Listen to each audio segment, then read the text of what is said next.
আসসালামু আলাইকুম। এসএসসি 2025 সালের পরীক্ষার্থীরা তোমরা ইতিমধ্যেই কলেজ ভর্তিতে আবেদন করে ফেলেছো। এখন কথা হচ্ছে, কলেজ ভর্তির আবেদনে যদি প্রথম পর্যায়ে যে কলেজটা আসবে ওই কলেজটা যদি পছন্দ না হয় কিংবা ওই কলেজটাতে যদি পড়তে না চাও তাহলে তোমাকে কি করতে হবে সেই বিষয় নিয়ে আজকে কথা বলবো।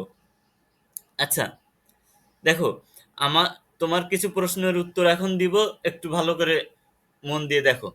যে কলেজ দেওয়া হয়েছে তোমাকে, যে কলেজ দেওয়া হয়েছে উক্ত কলেজ পছন্দ না না হলে তুমি কি করবে?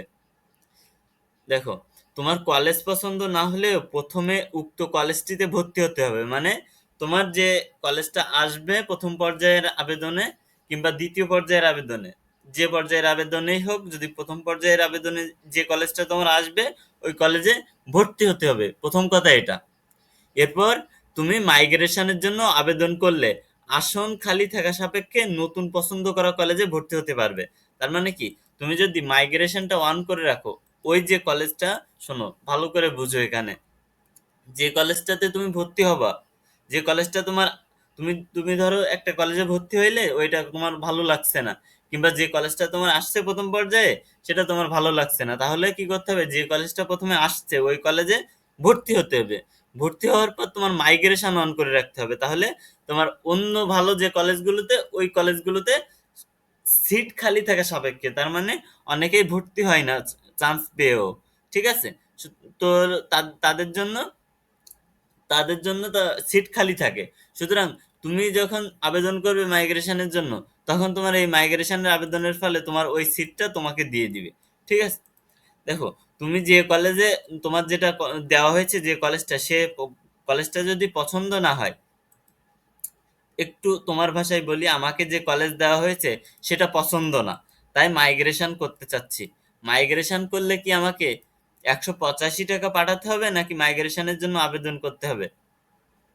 দেখো, এখানে 200 টাকা পাঠাতে হবে। তোমাকে মাইগ্রেশনের জন্য তোমাকে 200 টাকা মতো তাদেরকে পেমেন্ট করতে হবে। মাইগ্রেশন কিভাবে করব অবশ্যই সে বিষয়ে ভিডিও দেওয়া হবে ইনশাল্লাহ, মাইগ্রেশন কিভাবে অন করবে। এরপর মাইগ্রেশনের পর যদি নতুন কলেজ না আসে তাহলে কি আগের কলেজে ভর্তি হতে পারবো? আপনি তো আগের কলেজে অলরেডি ভর্তি থাকবেন, মানে তুমি তো অলরেডি একটা কলেজে ভর্তি থাকবা, ঠিক আছে? ওই কলেজে ভর্তি থাকবা, আর মাইগ্রেশনে যদি কোনো পরিবর্তন না হয় তাহলে ওই কলেজেই তুমি ভর্তি থেকে যাবা, ঠিক আছে?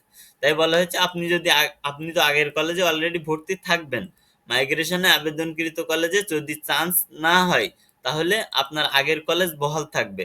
কিন্তু যদি নতুন কলেজ চান্স হয় তাহলে আগের কলেজে ভর্তি বাতিল হবে এবং উক্ত কলেজে পুনরায় আসার সুযোগ থাকবে না, ঠিক আছে? মাইগ্রেশনের আগে কি আমাকে শিক্ষা বোর্ডের দেওয়া কলেজে ভর্তি হতে হবে? জি, অবশ্যই তোমাকে উক্ত কলেজে ভর্তি হতে হবে। শিক্ষা বোর্ড তোমাকে যে কলেজটা দিয়েছে ওই কলেজে তোমাকে ভর্তি হতেই হবে। মাইগ্রেশনে আমি কি আগের কলেজগুলো দিতে পারবো নাকি নতুন কলেজ? মাইগ্রেশন কয়টা কলেজ দেওয়া যাবে? দেখো, আগের কলেজগুলোতে যেহেতু আসেনি তাই মাইগ্রেশনে নতুন কলেজ দেওয়া ভালো হবে। তবে দুই একটা আগের কলেজ দিতে পারো, কারণ শিক্ষার্থীরা যারা ওই কলেজ থেকে মাইগ্রেট করবে তাদের আসন খালি থাকবে। এখন পর্যন্ত জানা যায় যে মাইগ্রেশনে 10টি কলেজ সিলেকশন দেওয়া যাবে, তবে যদি কম বেশি হয় সেটা 9 তারিখ, সেটা হচ্ছে সামনে জানানো হবে, ঠিক আছে? কলেজ ভর্তি নিশ্চয়ন কিভাবে করব? শিক্ষা বোর্ডের দেওয়া কলেজ আবেদনের জন্য রেজিস্ট্রেশন ফি দিলেই উক্ত কলেজে এডমিশন নিশ্চিত হবে। আমাকে কি কলেজে গিয়ে ভর্তি ফর্ম তুলতে হবে?